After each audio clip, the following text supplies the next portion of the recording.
Hi everyone, here's KSTYLEyo. Today I'm going to talk about shortened words in Korean.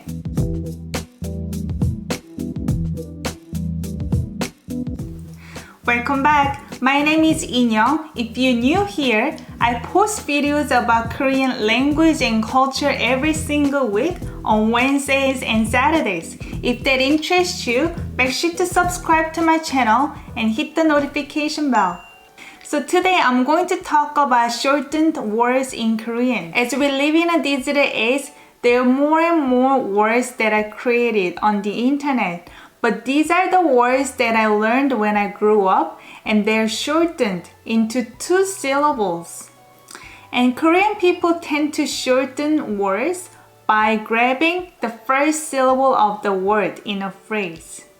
So this one is 열심히 공부하세요. Or 열심히 공부해. Study hard. So we're going to take out 열 from 열심히. We're going to grab 공 from 공부해 verb. So whenever somebody says 열공, it means study hard. Go out on studying. And second one that we use a lot is 비번. Can you guess what that's from? 비밀 번호. B from 비밀, secret. 번호 is number. 비밀 번호, password. Secret number is a password in Korean, and we say 비번. And the third one is 얼굴 짱. 얼굴 is face, and Korean people care about appearance a lot. And 얼굴 is the face of the appearance. Face, 짱 means number 1, the best. 얼짱. I remember in my schools, I went to girls' high school, which is very common in South Korea. Girls go to girls' schools or boys go to boys' schools.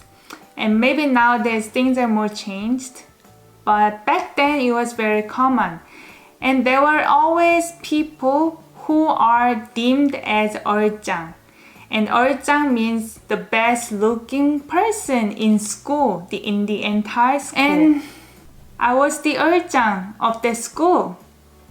I'm kidding.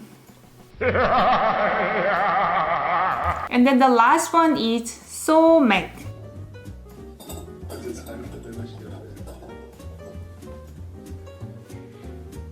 Eins, zwei, drei.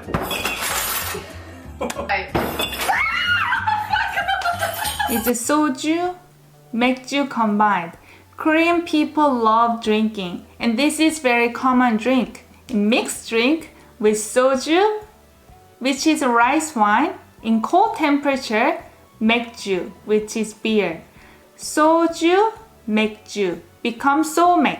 There are unlimited words that you can create by using this method. Literally, you're grabbing the first syllable of the word and the other one and combine them. How about 유공? YouTube, 공부.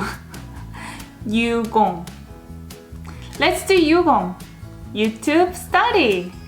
So at least you guys know that sometimes when Korean people use a word that you cannot find in dictionary, they may be highly likely a shortened word. I hope this video was useful to you. If it was useful, give it a thumbs up. And if you have questions, leave them comment down below. And I see you guys next time. Bye bye. Oh wait, make sure to subscribe to my channel.